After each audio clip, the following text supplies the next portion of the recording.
తలలు వంచి ప్రార్థన చేసుకుందాం. ప్రార్థన. పరిశుద్ధుడైన తండ్రి, జీవాధిపతి అయిన యేసయ్యా, నీకు వందనాలు, స్తుతి, స్తోత్రం నాయనా. మా జీవితాలను ప్రేమించి ఆశీర్వదించి 2024వ సంవత్సరంలో చివరి ఆదివారం కొరకై మమ్మల్ని సజీవులుగా లెక్కించినందుకని స్తోత్రం చెల్లించున్నాం. ఈ సంవత్సరాంతమందు చివరి ఆదివారంలో నీ జీవవాక్యము చేత బలపరచబడడానికి, మా కుటుంబాలు మాకు ఆశీర్వాదకరంగా ఉండడానికి నీవు మాకు అనుగ్రహించిన గొప్ప తరుణాన్ని బట్టి, గొప్ప భాగ్యాన్ని బట్టి నీకు వందనాలు, స్తోత్రం చెల్లిస్తున్నాం. ఈ వాక్య సందేశం ద్వారా సేవకులందరినీ బలపరచండి. ఈ సంవత్సరం అంతా బిడ్డలు చేసిన సేవకులు కన్నీరు కార్చున్నారు.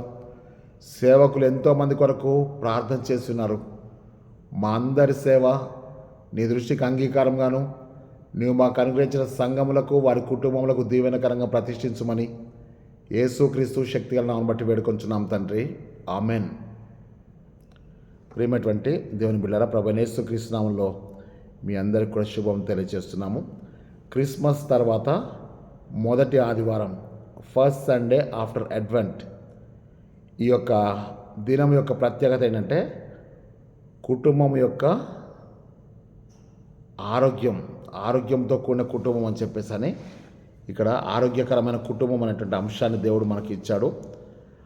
దాంట్లో అంశం ఏముందంటే స్వస్థతా స్థలమైన కుటుంబము అని చెప్పింది. స్వస్థతా స్థలమైన కుటుంబం అని చెప్పేసాను. దీనికి గాను మనకి ఇవ్వబడినటువంటి దేవుని వాక్యములు, మొదటి బైబిల్ పాఠము ఆదికాండము 33వ అధ్యాయము 1 నుంచి 11 వచనాలు.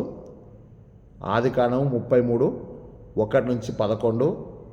కీర్తనలు 68, 1 నుంచి 10 వచనాలు. ఎఫెసీ పత్రిక 6వ అధ్యాయము 1 నుండి 9 వచనాలు. ఎఫెసీ 6వ అధ్యాయము 1 నుండి 9 వచనాలు.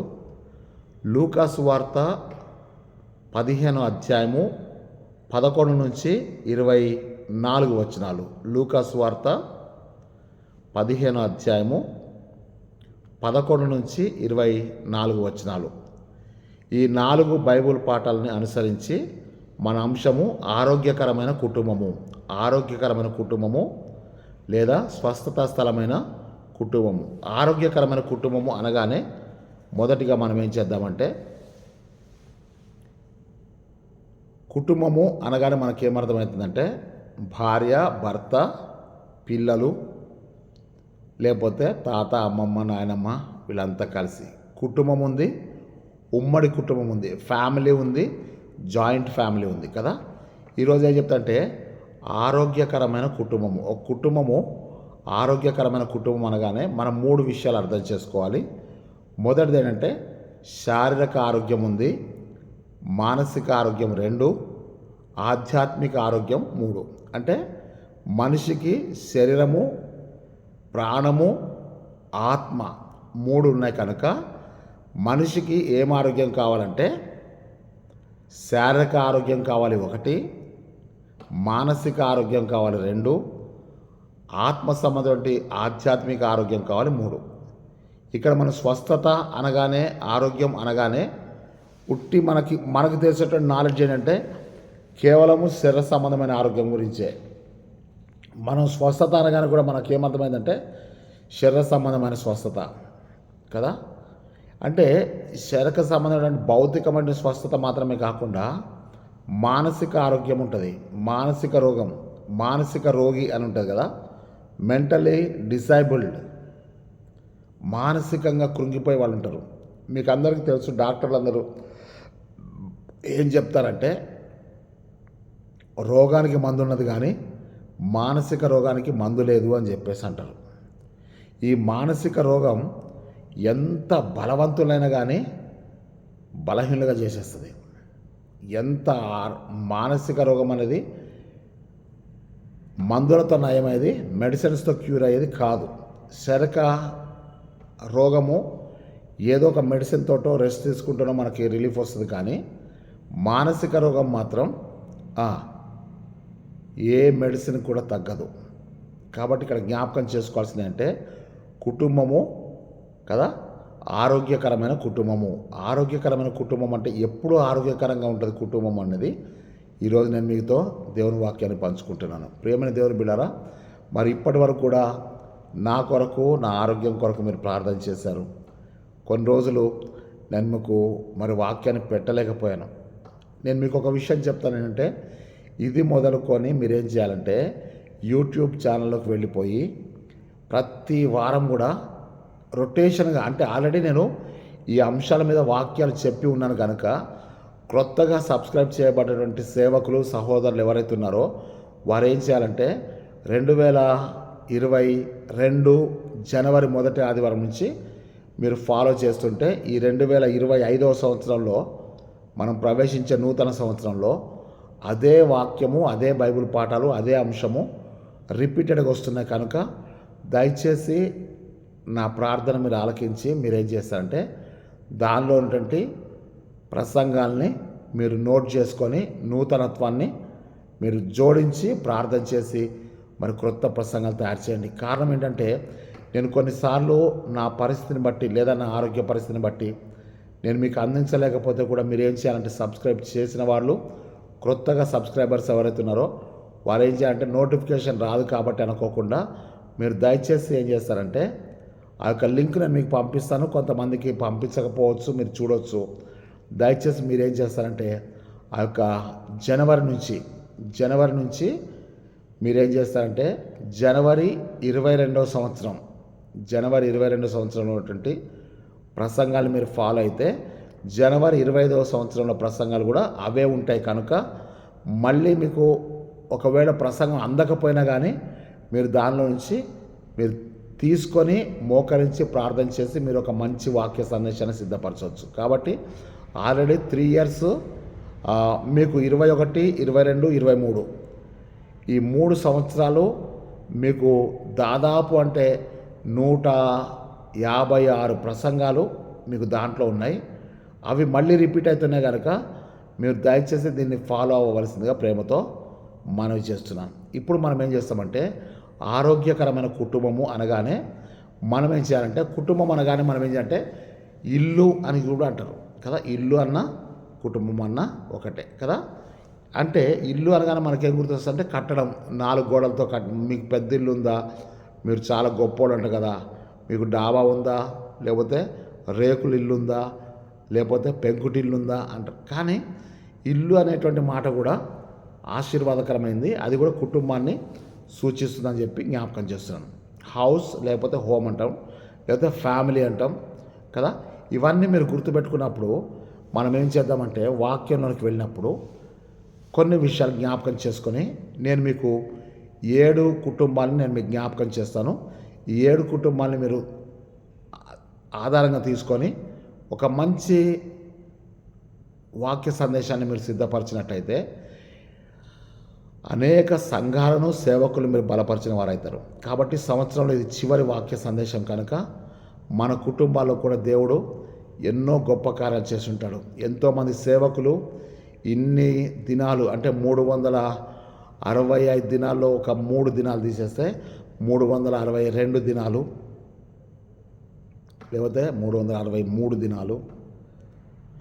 ఈ 363 దినాల్లో ఎంతోమంది సేవకులు కన్నీరు కార్చారు.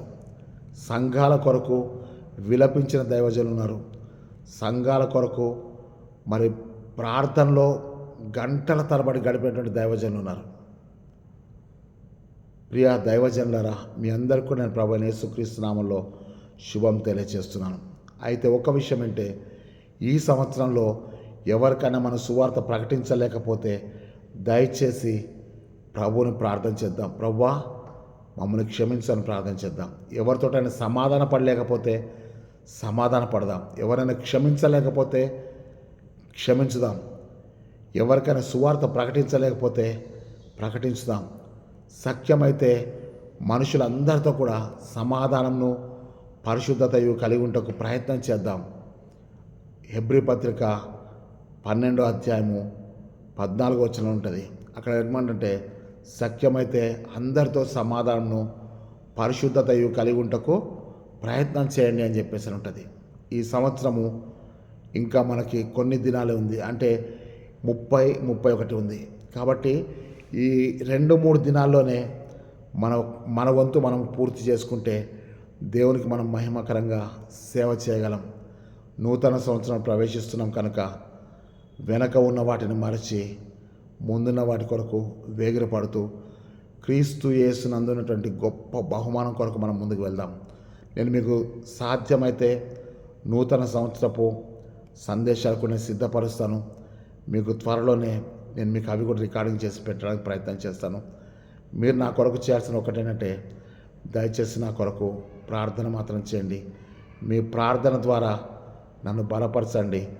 దేవుడు నన్ను అనేక మంది సేవకులను బలపరచడానికి సిద్ధపరచాడు కనుక మీరు ఈ యొక్క కుటుంబాన్ని గురించినటువంటి విషయాన్ని మనం చూసినట్టయితే ఏ కుటుంబాలు ఆశీర్వదించబడ్డాయి, ఏ కుటుంబము ఆరోగ్యకరమైన కుటుంబం అంటే నెంబర్ 1 ఏంటంటే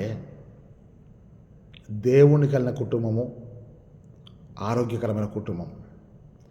దేవుణ్ణి కలిగి ఉన్న కుటుంబము ఆరోగ్యకరమైన కుటుంబం. దేవునికి లోబడిన కుటుంబము ఆరోగ్యకరమైన కుటుంబం. ఓకేనా? దేవునికి లోబడ్డ కుటుంబం, దేవుని యందు విశ్వాసం ఉంచిన కుటుంబము ఆరోగ్యకరమైన కుటుంబం, దేవుణ్ణి సేవించిన కుటుంబము ఆరోగ్యకరమైన కుటుంబం. అవునా? దేవుల్లో ప్రబలినటువంటి ఆశీర్వాదాలు పొందినటువంటి కుటుంబము ఆరోగ్యకరమైన కుటుంబం. వీటిని మనం జ్ఞాపకం చేసుకుందాం. అదే మనము మొదటి పాఠంలో చూసాం. ఏమనంటే ఏశావు, యాకోబు. చూడండి, మీరు అక్కడ వాక్య భాగంలో మనం చూసినట్టయితే 4వ వచనంలో, అంటే ఆదికాండము 33వ అధ్యాయము 3-4 వచనం చూస్తే యాకోబు 7 మార్లు సాగిలపడ్డాడు, అంటే తనను తాను తగ్గించుకున్నాడు. ఏశావు వచ్చి యాకోబు మెడ మీద పడి ముద్దు పెట్టుకున్నాడు. ఎవరిని ముద్దు పెట్టుకున్నట్టే ఏశావు యాకోబును ముద్దు పెట్టుకున్నాడు. వారిద్దరి మధ్యలో సమాధానం కుదిరింది. ఇది ఎప్పుడు జరిగిందంటే యబ్బోకు రేవు కాడ, అంటే 32వ అధ్యాయం 32వ వచనం అట్లాగా చూస్తే దేవుడు ఎప్పుడైతే యాకోబుని ఇశ్రాయేలుగా మార్చాడో, తన అన్నటువంటి ఏశావు శత్రువుగా ఉన్నప్పుడు చంపాలని చూసినటువంటి ఏశావుని దేవుడు ఏం చేశాడంటే ముద్దు పెట్టుకునే ఏశావుగా చేశాడు. అంటే దేవునితో పోరాడి గెలిచినాక మొట్టమొదట యాకోబు జీవితంలో ఎవరు ఎదురయ్యంటే తన సొంత అన్న ఎదురవ్వడం జరిగింది. ఇక్కడ మనం జాగ్రత్త చూస్తే సహోదరుల మధ్యలో సమాధానం వచ్చింది. ఎప్పుడు సమాధానం వచ్చిందంటే యాకోబు తనను తాను తగ్గించుకున్నప్పుడు, అంటే నన్ను దేవుడు ఆశీర్వదించాడు కాబట్టి నేను విర్రవీగుతా అంటే అది కుదరదు. నిన్ను ఆశీర్వదించిన దేవుడు విర్రవీగడానికి కాదు, నువ్వు తగ్గించుకోవడానికి. యాకోబు ఇశ్రాయేలుగా మార్చబడ్డ తర్వాత మొట్టమొదటి శత్రువు ఎవరంటే తన సొంత అన్నయ్య. కానీ యాకోబు ఏం చేస్తాడంటే ఆశీర్వదించబడ్డవాడు కనుక తనను తాను తగ్గించుకున్నాడు. ఈరోజు దేవుడు నీతో నాతో సూటిగా మాట్లాడిన విషయం ఏంటంటే, నువ్వు ఆశీర్వదించబడినవాడు అయితే 7 మార్లు సాగిలపడ్డాక ఏశావు వచ్చి యాకోబును ముద్దు పెట్టుకొని, నాకు కావాల్సినంత ఉంది, నీ వస్తువులు నాకేమొద్దు, నీ కానుకలు నాకేమొద్దు అని చెప్పేసి అంటే అయినా పుచ్చుకోమన్నాడు. ఇక్కడ మనం చూడాల్సినటువంటి ఆరోగ్యకరమైన కుటుంబం, ఆరోగ్యకరమైన సంగతి ఏంటంటే వారిద్దరి మధ్యలో సమాధానం వచ్చింది. జాగ్రత్త సుమ, సమాధానానికి మించిన ఆరోగ్యం లేదు. ఒకసారి సమాధానం వస్తే అది శారీరక ఆరోగ్యాన్ని ఇస్తుంది, తర్వాత మానసిక ఆరోగ్యాన్ని ఇస్తుంది, ఆ తర్వాత ఆధ్యాత్మిక ఆరోగ్యాన్ని కూడా ఇస్తుంది. చూడండి, ఒక వ్యక్తి సంతోషంగా ఉంటే ఎన్ని కానుకలను అర్పిస్తాడు. ఒక వ్యక్తి సంతోషంగా ఉంటే ఎంతసేపైనా ప్రార్థన చేసుకుంటాడు. ఒక వ్యక్తి సంతోషంగా ఉంటే ఎంతసేపైనా బైబిల్ చదువుకుంటాడు. ఒక వ్యక్తి సంతోషంగా ఉంటే ఏదైనా ఇవ్వడానికి వెనకాడు. కాబట్టి ఈ అన్నదమ్ములు ఇద్దరి మధ్యలో ఏం జరిగిందంటే ఒకళ్ళు తగ్గించుకున్నారు, ఒకళ్ళు ముద్దు పెట్టుకున్నారు. వారిద్దరి మధ్యలో శత్రుత్వం పోయి స్నేహం మొదలైంది. ప్రేమ అనేక దోషములను కప్పును. మీకు వాక్యం తెలుసు కదా. యాకోబు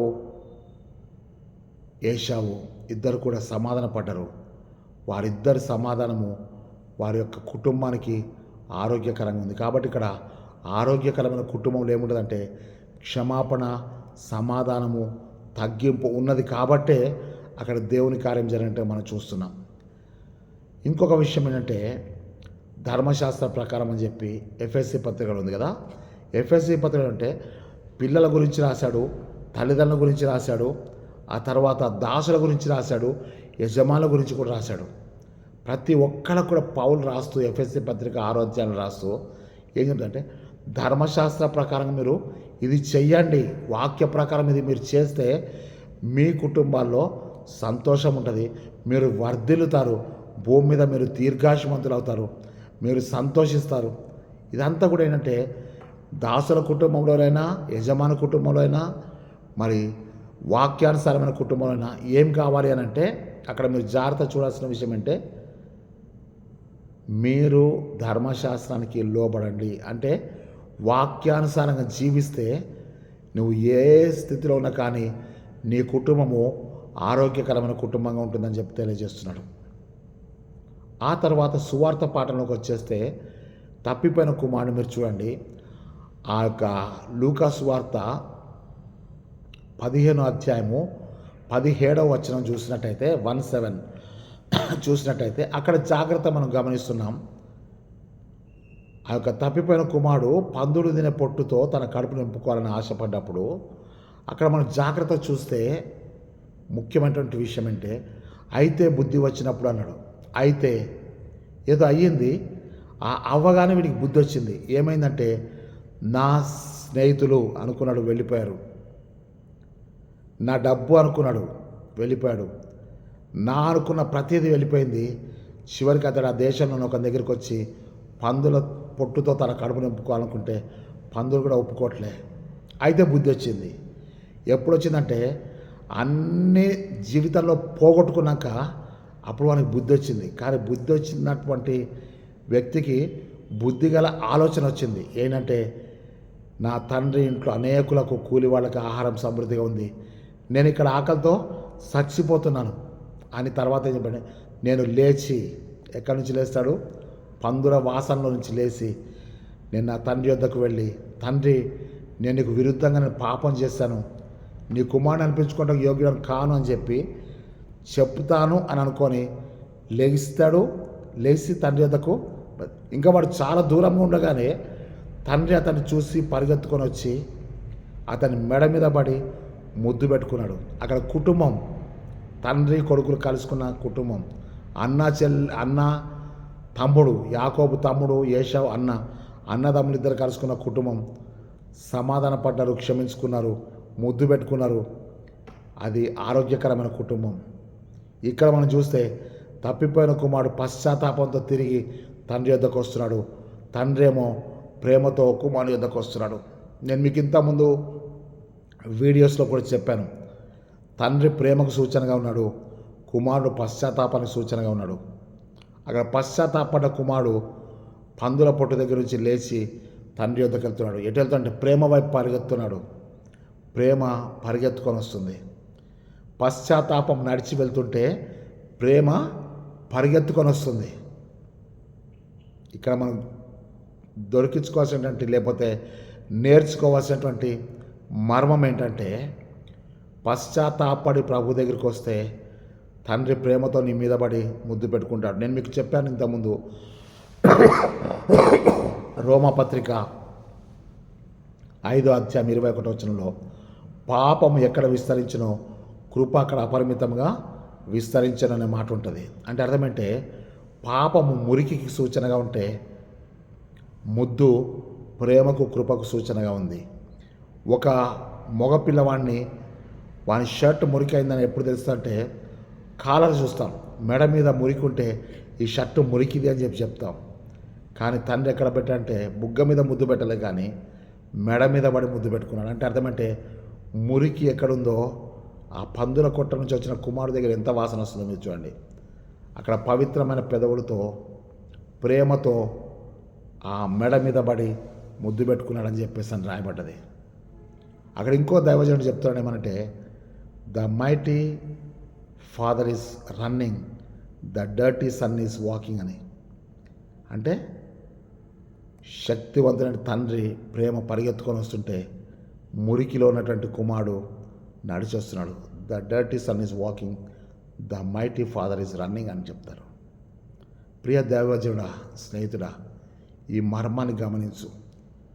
ఎప్పుడైతే తండ్రి మెడ మీద పడి ముద్దు పెట్టుకున్నాడో నాకు సరిపోయిందని అనుకోలేదు. తప్పకుండా తన పాపాన్ని ఒప్పుకున్నాడు. ఒప్పుకున్న తర్వాత తండ్రి ఏం చేశాడంటే తన పనివారిని పిలిచి చెప్తున్నాడు, ఇదిగో వీని ప్రశస్తమైన వస్త్రాలు తొడిగించండి. నెంబర్ 1, ఆరోగ్యకరమైన కుటుంబంలో ప్రశస్తమైన వస్త్రాలు ఉంటాయి. ఈ వస్త్రము దేనికి గుర్తు అంటే రక్షణకు గుర్తు. అది రక్షణ వస్త్రం. ఆ తర్వాత మనం చూస్తున్నామంటే ఈ ప్రశస్తమైన వస్త్రాలు తొడిగే ముందు వాడిని తప్పకుండా సబ్బుతో స్నానం చేయించుంటారు.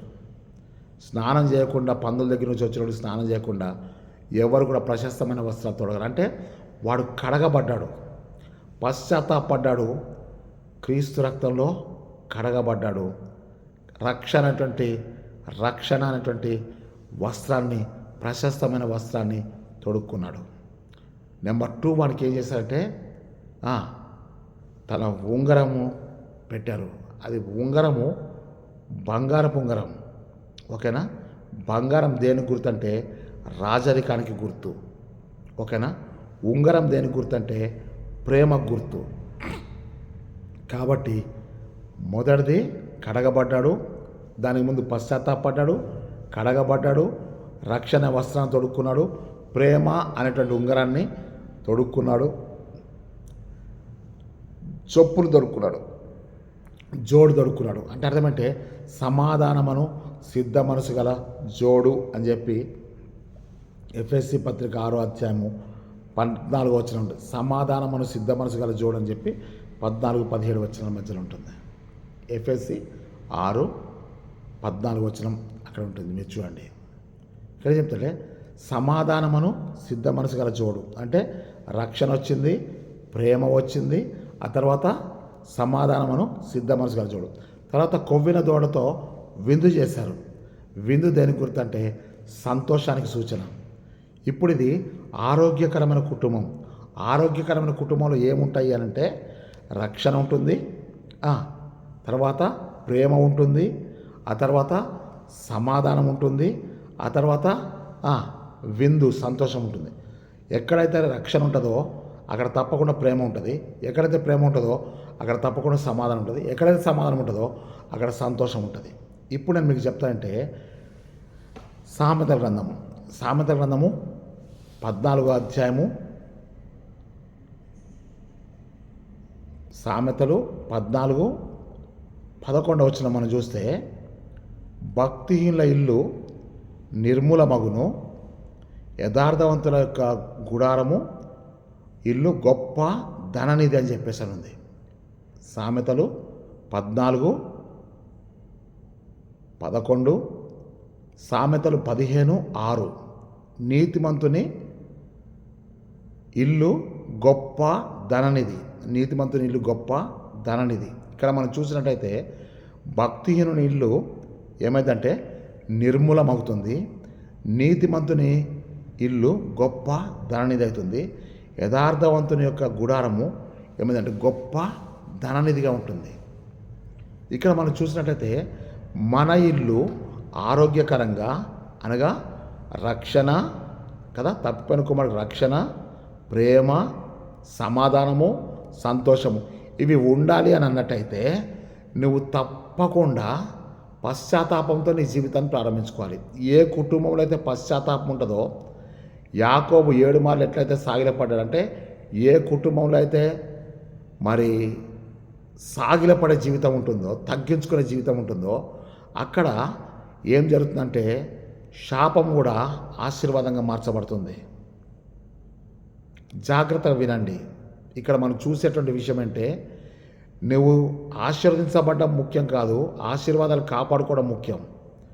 యాకోబు ఆశీర్వదించబడ్డం మాత్రమే, ఇశ్రాయేలుగా మార్చబడ్డమే కాదు, ఆయన తన అన్న దగ్గర ఏం చేశాడంటే 7 మార్లు సాగిలపడ్డాడు. చూస్తుంటేనే సాగిలపడ్డాడు, చాటుగా సాగిలపడలే. ఈరోజు దేవుడు నీకు చెప్తుంటే, తప్పిపోయిన కుమారుడు పశ్చాత్తాపం తండ్రి యొద్దకు వచ్చాడు, పోగొట్టుకున్నవన్నీ పొందుకున్నాడు.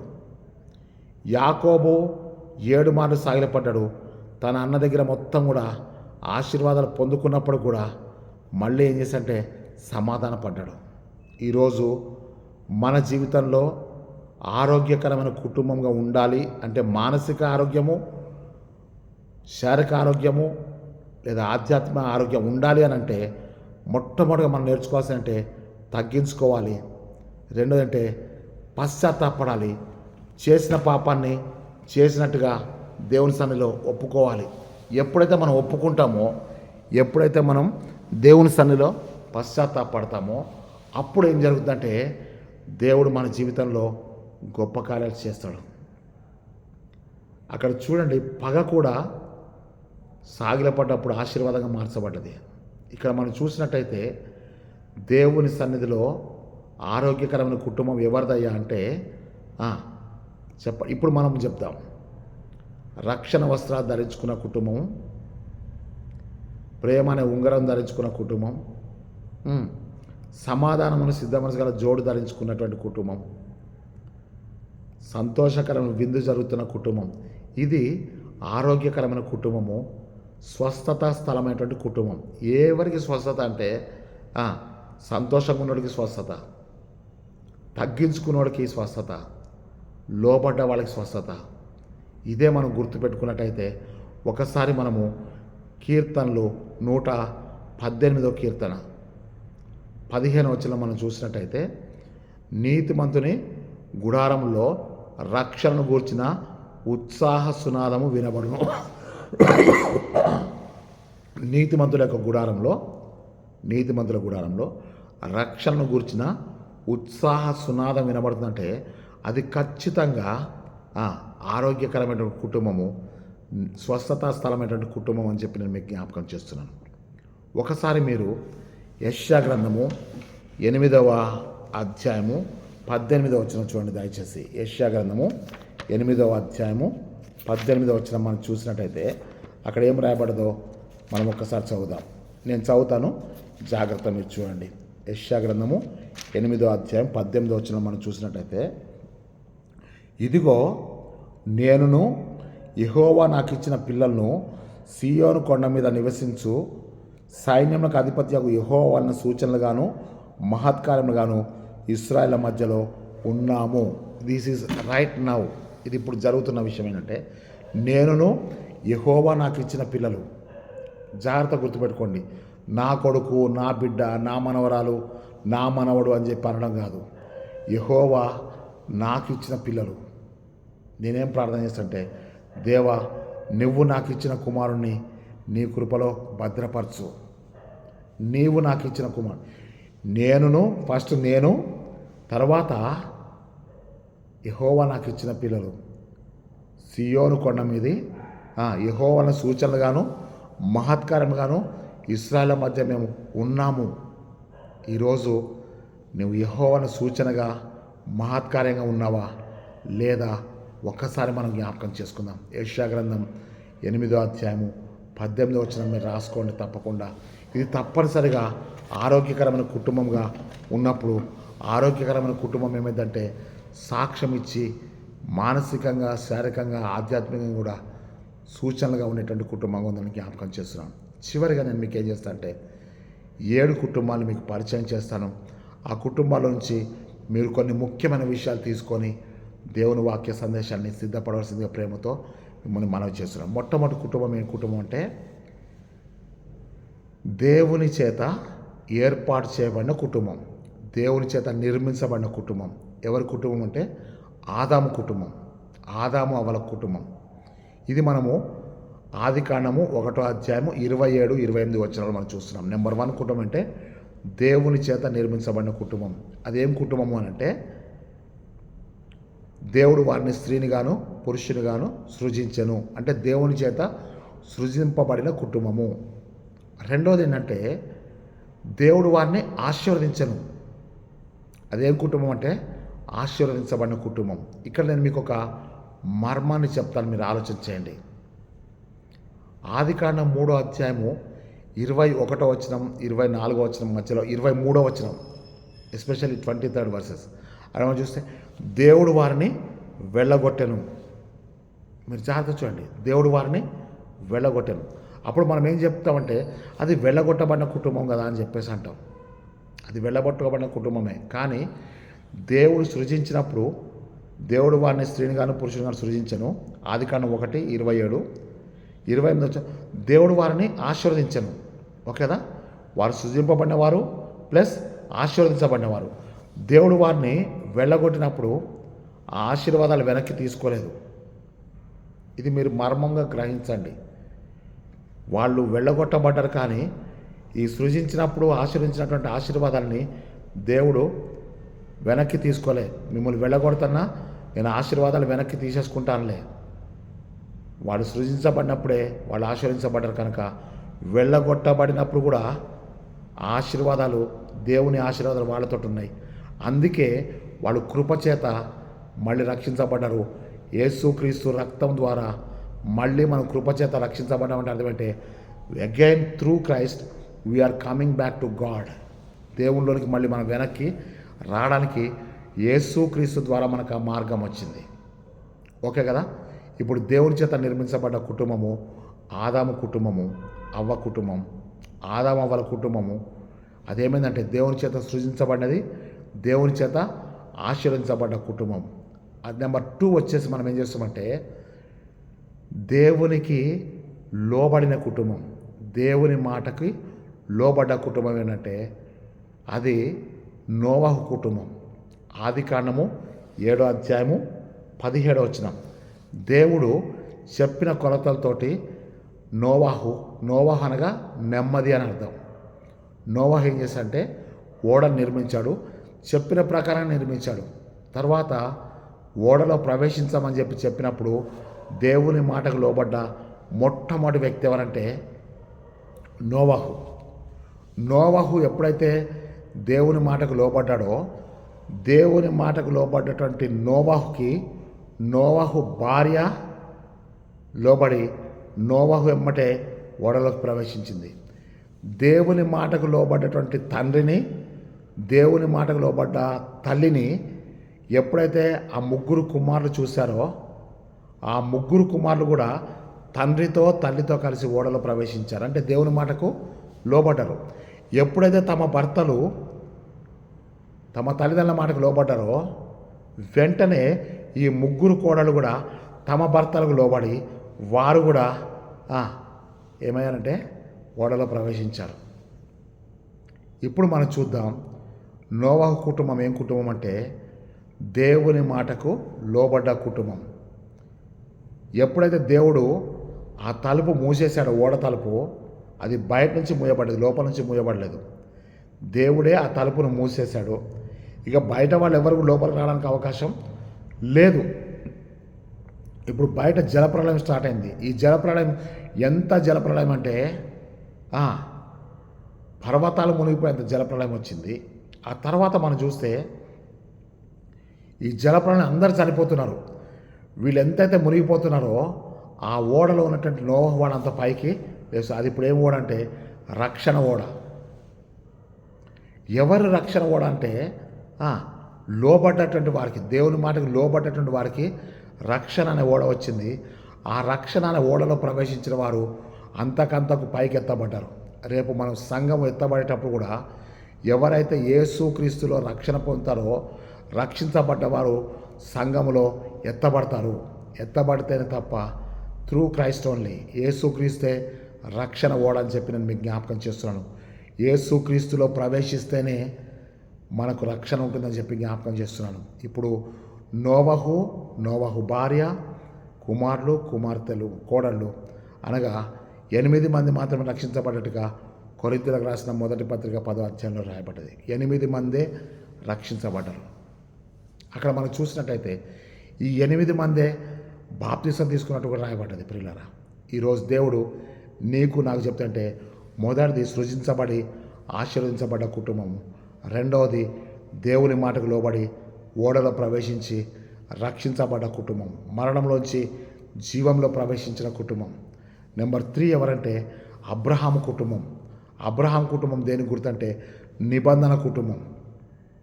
నిబంధన కుటుంబం ఏంటి నిబంధన అంటే అక్కడ మనం చూస్తున్నాం ఏంటంటే ఆదికాండము 17వ అధ్యాయము 7వ వచనం మనం చూస్తున్నాం. ఆదికాండము 17వ అధ్యాయము 7వ వచనంలో దేవుడు ఏం చేశాడంటే అబ్రహాముతో నిబంధన చేశాడు, అబ్రహాముగా మార్చాడు. చేసి నీకును నీ సంతతి వారందరికీ కూడా నేను ఈ నిబంధనను స్థిరపరుస్తానని చెప్పేసి అని ఆ యొక్క ఆదికాండం 17వ అధ్యాయము 7వ వచనం నుంచి క్రింది వరకు మనకు చూస్తున్నాం. దయచేసి అది చూడండి. అక్కడ మనం స్పష్టంగా చూసే విషయం అంటే దేవుడు మానవునితో నిబంధన చేశాడు. మీరు అనొచ్చేమనంటే నోవాహుతో కూడా ఇంద్రధనుస్సు పెట్టి నిబంధన చేశాడు కదా. చూడండి, అది జలప్రాణిని గూర్చిన నిబంధన, ఇది వంశావళిని గూర్చినటువంటి తరతరాలకు సరిపడే నిబంధన. అబ్రహాము నిబంధన గుర్తు. ఆ నిబంధన ఏమైందంటే కుటుంబాలు ఆశీర్వదించబడ్డాయి. ఆశీర్వదించబడ్డ కుటుంబము ఆరోగ్యకరమైన కుటుంబం అని చెప్పి నేను కింద చెప్పాను. అదేంటంటే నిబంధన కుటుంబం. నెంబర్ 4 మనం చూసినట్టయితే యెహోషువ కదా. యెహోషువ గ్రంథం 24:15లో మనం చూస్తున్నాం కదా. మీరు ఎవరైనా సేవించండి, నేనును నా కుటుంబము మేము యెహోవాను సేవిస్తాం. నేను నా ఇంటి వారు, ఇల్లు అంటే కుటుంబం అని చెప్పాను కదా, నేను నా ఇంటి వారును యెహోవాను సేవిస్తాం. ఇది కాన్ఫిడెంట్, ఇది ఖచ్చితంగా నేను చెప్తున్నాను. నేను ప్లస్ నా ఇంటి వారు యెహోవాను సేవిస్తాం. మీరు ఎవరైనా సేవించండి, నాకు తెలియదు. That is your choice. నాకు మాత్రం విశ్వాసము, ధైర్యం, నిరీక్షణ ఉంది. ఏంటంటే నా కుటుంబం ఆరోగ్యంగా ఉండడానికి నెంబర్ 1 చాయిస్ అంటే నేను నా ఇంటి వారు యెహోవాను మాత్రమే సేవిస్తాం. అంటే ఏ అన్య దేవతలు కూడా మేము మొక్కము, అన్యుల ఆచారాల్లో మేము చేయి పెట్టమని చెప్పి యెహోషువ తన గురించి, తన కుటుంబాన్ని గురించి, తన ఇంటి వారి గురించి ఖచ్చితంగా చెప్పాడు.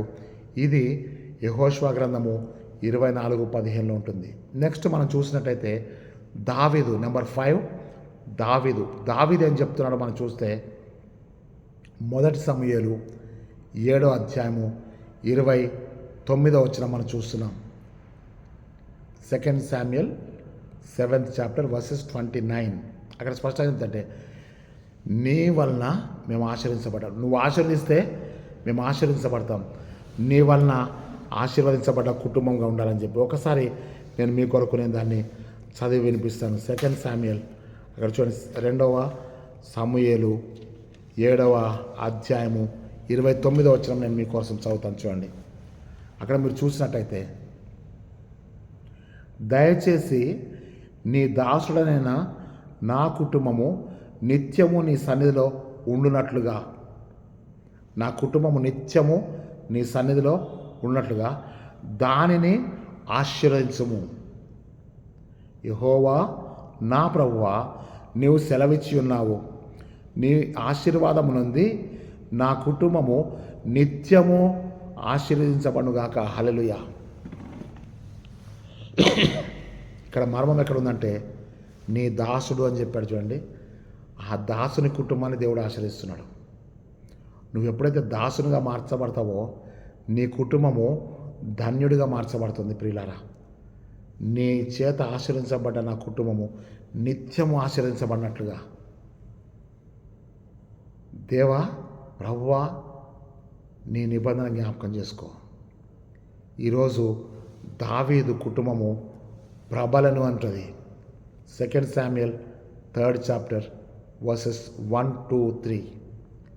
సమూయేలు 2వ గ్రంథము 3వ అధ్యాయం మనం చూస్తే సౌలు కుటుంబానికి, దావీదు కుటుంబానికి నిత్యము గొడవలు జరుగుతున్నాయి. అయితే సౌలు కుటుంబము అంతకంతకు నీరసిల్లిపోయింది, దావీదు కుటుంబము అంతకంతకు ప్రబలను అని ఉంటుంది. ఇక్కడ మనం చూస్తే నీ కుటుంబము ప్రబలాలి అనంటే, నీ కుటుంబము నిత్యం ఆశీర్వదించబడాలంటే నువ్వు దాసుడవై ఉండాలి. నిన్ను నువ్వు పూర్తిగా తగ్గించుకోవాలి.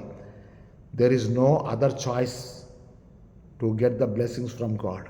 అక్కడ నీకు వేరే ఆప్షన్ ఏం లేదు. ఖచ్చితంగా నిన్ను నువ్వు సాగిలపడితేనే తప్ప నీ కుటుంబం ఆశ్రయించే మార్గం ఇంకోట్లేదు అని చెప్పి నేను మీకు జ్ఞాపకం చేస్తున్నాను. నెక్స్ట్ కుటుంబం మనం చూస్తే కొత్త నిబంధనకు వస్తాం. కొత్త నిబంధనలో పరిశుద్ధాత్మతో నింపబడిన కుటుంబాన్ని చూపిస్తున్నారు. నాకు చాలా ఇష్టమైనటువంటి కుటుంబం అది. పరిశుద్ధాత్మతో నింపబడిన కుటుంబం ఎవరంటే కొర్నేలి కుటుంబం. కొర్నేలి భక్తిపరుడు. అతడు సత్కార్యము చేసినవాడు, ప్రార్థనాపరుడు, దర్శనాలు చూసినవాడు, దేవదూత స్వరాన్ని విన్నవాడు, దేవదూతతో మాట్లాడినవాడు. కొర్నేలి ఇంటికి దేవుని దూత వచ్చి మాట్లాడిన తర్వాత అపోస్తుల కార్యములు 10వ అధ్యాయము 24వ వచనము 44వ వచనం మనం చూసినట్టయితే కొర్నేలి ఇంటికి పేతురు వచ్చినప్పుడు కొర్నేలి శతాధిపతి అయి ఉండి, శత అంటే 100 కదా, శత అధిపతి అంటే 100 మందికి అధిపతి అయినటువంటి కొర్నేలి పేతురుని చూడగానే ఆయన పాదాల మీద పడతాడు. పేతురు అంటాడు, నేను నీలాంటి సహోదరునే, నువ్వు దేవునికి తప్ప ఎవ్వరి పాదాల మీద పడొద్దు అని చెప్తున్నాడు. ప్రియులారా, సేవకులమైన మనం నేర్చుకోవాల్సిన విషయం అదే. నేను చాలామంది దైవజనులకు చెప్పాను, మనుషుల పాదాల మీద పడొద్దు, మనుషుల పాదాలను మొక్కొద్దు, నీ కాళ్ళు మొక్కుతానే మాట వాడొద్దు. జాగ్రత్త సుమ. పేతురు మనకు చెప్తున్నామా అంటే నువ్వు దేవునికి సాగిలపడాలి తప్ప మనుషులకు సాగిలపడొద్దు. మీకు ఒక విషయం తెలుసా? గుర్రం ఎక్కించాడు ఎవరిని? గుమ్మం కాడ కూర్చున్నాడిని. ఎవరా వ్యక్తి? గుమ్మం కాడ కూర్చున్న వ్యక్తిని దేవుడు గుర్రం ఎక్కించాడు. ఎవరు తెలుసా? ఎవరు చెప్పండి? మొర్దెకాయ్. అవునా? మొర్దెకాయ్ గుమ్మం కాడ కూర్చున్నాడు. హామాన్ అటు పోతున్నాడు. హామాన్ని చూస్తున్నాడు తప్ప హామానికి మ్రొక్కలేదు. హామానికి అక్కడే మంట వచ్చింది. ఏంటంటే వీడు నాకు మొక్కట్లేదు, నాకు గుడ్ మార్నింగ్ చెప్పట్లేదు, నాకు ప్రైజ్ రాడు చెప్పట్లేదు అని చెప్పేసి అన్నాడు. అది ఎంతకాడికి దారి తీసిందంటే ఉరి కంబం మీద పెట్టి చంపేంత. అందుకే పరమగీతములు 8వ అధ్యాయము 6వ వచనం ఏంటంటే ప్రేమ మరణమంత బలవంతమైంది, ఈర్ష్య పాతాళమంత కఠోరమైంది. ఇప్పుడు హామాను హృదయంలో ఈర్ష్య ఉంది, అది పాతాళమంత కఠోరమైంది. ప్రేమ మరణమంత బలవంతమైంది. ఈరోజు దేవుడు సేవకులమైన మనతో మాట్లాడుతున్న మాట ఇదే. మొర్దెకాయ్ హామానుకి మొక్కలేదు. యూదుడు ఎప్పుడు కూడా ఎవరికి తల వంచి నమస్కారం చేయడు. అందుకే వాళ్ళని అగ్నిగుణంలో వేశారు. ఎవ్వరి మాటకి వాళ్ళు లోబడరు. కారణం అంటే సింహాల బోన్లోకి వెళ్ళారు. ఇక్కడ మనం చూస్తే పేతురు చెప్తున్నాడు ఏమనంటే, సహోదరుడా, నువ్వు దేవునికి తప్ప ఇంకెవ్వరికి మొక్కొద్దని. ప్రకటన గ్రంథంలో కూడా మనం చూస్తాం 19వ అధ్యాయంలో. అక్కడ మనం చూస్తే నేను నీలోంటి సహదాసుడనే, నువ్వు దేవునికే సాగిలపడాలి తప్ప ఇంకెవ్వరికి సాగిలపడొద్దు. ఇది నువ్వు నేర్చుకోవాలి. అది పేతురు కొర్నేలి ఇంటికి వచ్చే వరకల్లా కొర్నేలి ఏం చేసినట్టే తన ముఖ్యమైన బంధువులను వాళ్ళందరినీ కూడా పిలిచి ఇంట్లో కుటుంబ ప్రార్థన పెట్టేశాడు. 44వ వచనం చెప్తాడేమంటే పేతురు వారితో మాట్లాడుచుండగా వారందరూ కూడా పరిశుద్ధాత్మతో నింపబడ్డారు. ఎంత గొప్ప సంగతి ప్రియ దేవుని బిడ్డారా! ఎక్కడైతే పరిశుద్ధాత్మతో నింపబడ్డ దైవజనుడు నీ ఇంటికి వస్తాడో నీ ఇంట్లో ఉన్న వాళ్ళందరూ కూడా పరిశుద్ధాత్మతో నింపబడతారు. ఆ ఇల్లు పరిశుద్ధాత్మతో నింపబడ్డది. ఆ ఇల్లు స్వస్థతకు స్థలమైనటువంటి కుటుంబంగా ఉన్నది. ఆ కుటుంబంలో ఉన్న వాళ్ళందరూ కూడా ఆ ప్రార్థనలో ఉన్నారు. ఆ కుటుంబంలో ఉన్న ముఖ్యమైన స్నేహితులు ఆ ప్రార్థనలో ఉన్నారు. మొత్తానికైతే ఆ కుటుంబము, నేనేం చెప్తా అంటే ఇల్లు కాదు నేను చెప్పేది, కొర్నేలి ఇల్లు ఆ డాబాతో కట్టబడ్డ ఆ ప్రార్థన స్థలం మాత్రం కాదు, ఆ స్థలంలో కొర్నేలి యొక్క కుటుంబ సభ్యులు కూడా ఉన్నారు. ఆ సభ్యులు కూడా పరిశుద్ధాత్మతో నింపబడ్డారు. నెంబర్ 6 ఏంటంటే పరిశుద్ధాత్మతో నింపబడ్డటువంటి ఆరోగ్యకరమైన కుటుంబం ఎవరిదయ్యా అంటే కొర్నేలిదని చెప్పి నేను మీకు జ్ఞాపకం చేస్తున్నాను. రక్షించబడిన కుటుంబం, రక్షించబడ్డ కుటుంబం. నెంబర్ 7 రక్షించబడ్డ కుటుంబం ఎవరిది అంటే అపోస్తుల కార్యములు 16వ అధ్యాయము అక్కడ మనం చూసినట్టయితే 32వ వచనంలో మనం చూస్తున్నాం.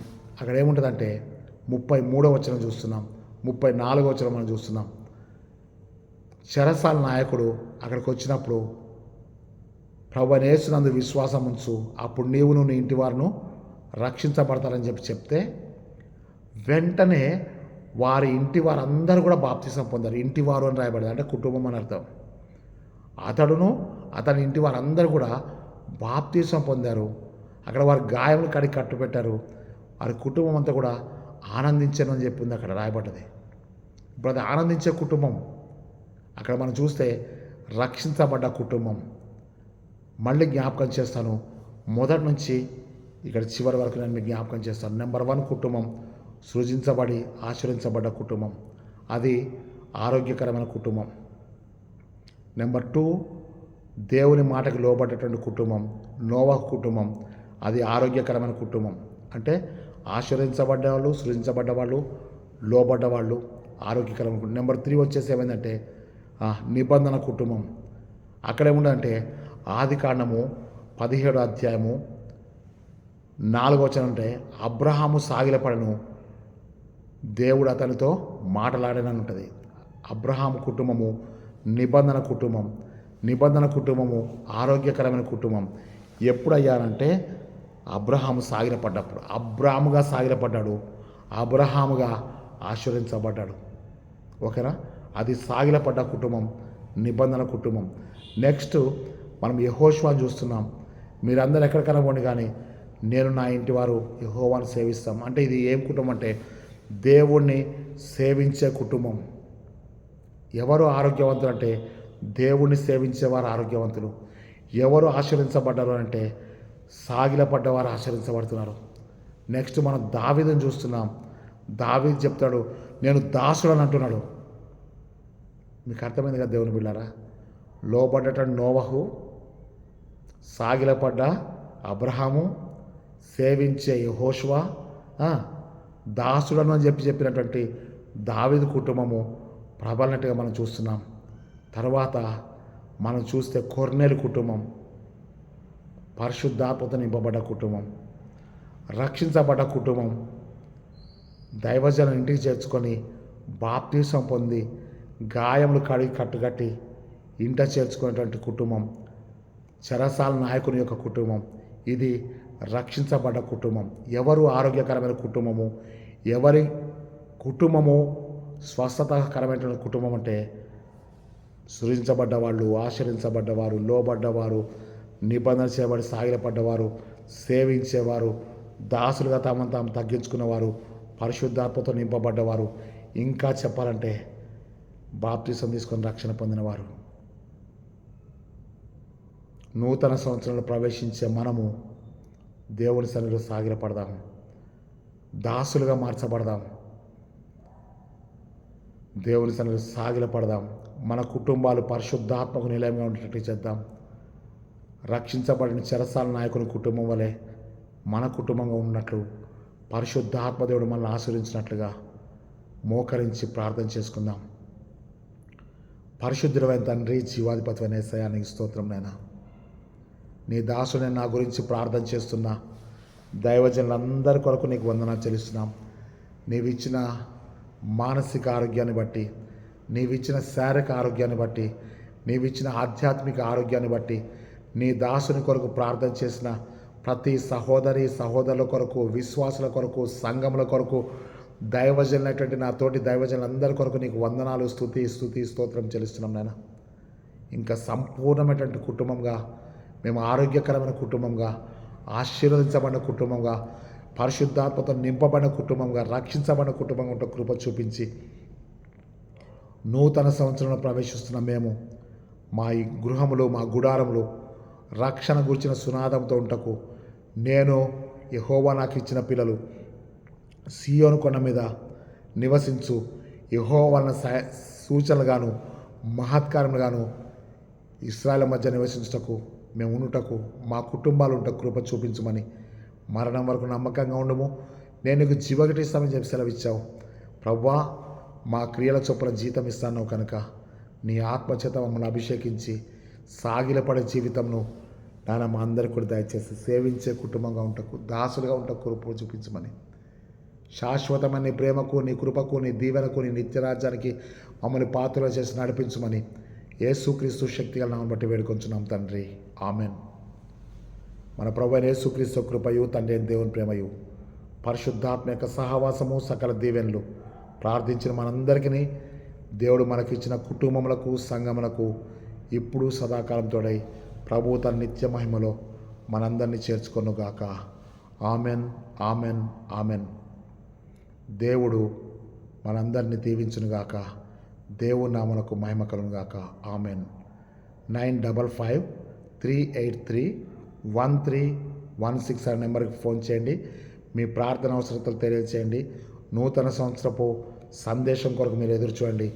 దేవుడు మనందరినీ తన మహిమలోనికి చేర్చుకొనుగాక. Amen, amen, amen.